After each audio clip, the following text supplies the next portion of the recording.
Hi, I'm attorney Michael Kelly from Kelly Kelly P.C. in Northville.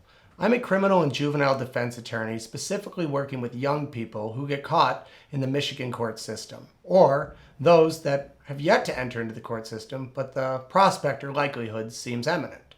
What I'm talking about are things that can happen at home, at school, or even out there in the general public, and what you need to be aware of either as a young person or a parent so you can properly navigate this uncharted territory.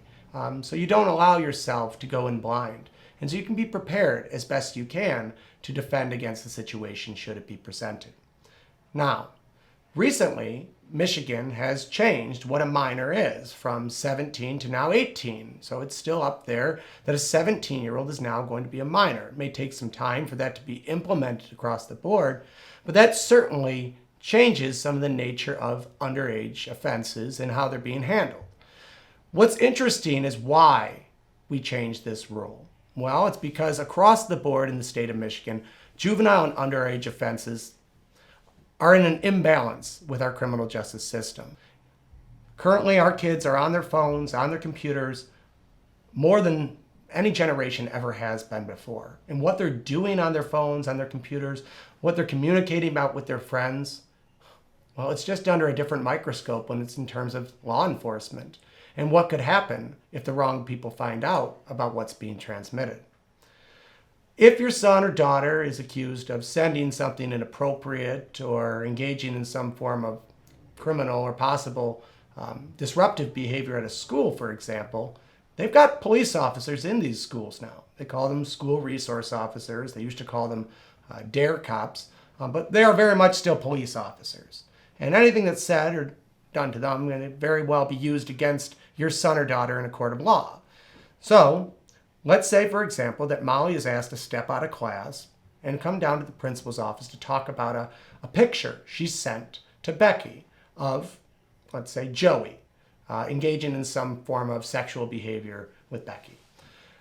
That image itself is a crime. That's child pornography, essentially. Sexually explicit material containing a minor. It doesn't matter that it was a 15-year-old, a 16-year-old who sent it between each other. It doesn't matter that it happened in school. It doesn't matter if it's considered resolved by the school administrators. The steps that are going to happen next are an informal opportunity for your son or daughter to explain. And this very well outside of school could still happen in the same context. A police officer stops the kids walking home from school on the sidewalk, or they're at a house party and they're asked to step over and let me talk to you for a second. These informal opportunities to explain are usually the pitfalls of where the criminal parts of these cases begin. And they should not be taken lightly. When kids are called down to an office or asked to step over to talk to an officer, their statements are not going to bail them out in any real regard. And if you don't have a plan already in place with your kids to have you on speed dial or have an attorney's number or have a default response that I can't talk to anybody without first contacting my parents, well, that's the type of thing you need to have in place now. I call it your fire safety plan. Before you let your kid go off to school, make sure everybody knows where we go in the event of a fire, so to speak. And what do you say? Again, if your son or daughter is called out of school to talk with an administrator or a school resource officer regarding something of either a school rule violation or a possible crime, and this can include anything pretty much online that's said or done, or anything that involves a phone, their default response is, I can't talk without first talking to my mom or dad. And your default response is, my kid can't say anything without me first talking to a lawyer. Your child has no obligation to engage in these informal talks. So again, it's voluntary information that's being solicited from your child and will be used against them. If it turns out that the situation is as they presented, and they're able to show, yeah, she admitted that she sent that picture of the ex-boyfriend to that other girl, and well, what happens then?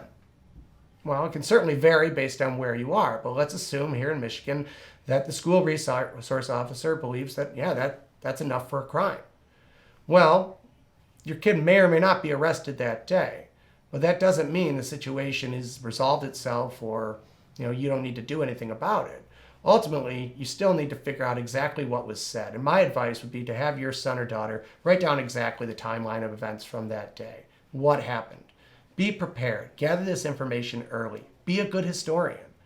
Use that information to then meet with a reputable criminal defense attorney to review what has exactly happened. All of my parents that I talk to and work with wish they had these steps in place before. You have the opportunity to do that now. And if you need more tools and resources to get your fire safety plan in place, don't wait another minute. Call me, set up a consultation, bring your son or daughter in, and let's get a plan hashed out together.